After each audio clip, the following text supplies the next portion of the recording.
এইটো BMWৰ কি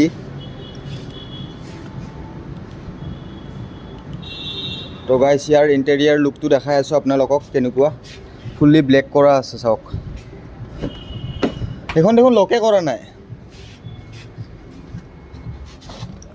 এইটো হৈছে ভিতৰৰ ইণ্টেৰিয়াৰ চাব পাৰে ইমানখিনি স্পেচ আছে পাৰ্কিং তো গাইছ এইটো বেকপিনৰ ইণ্টেৰিয়াৰ লুক চাব পাৰে এইটো ছানৰুফ গাইছ ছানৰুফটো বহুত ডাঙৰ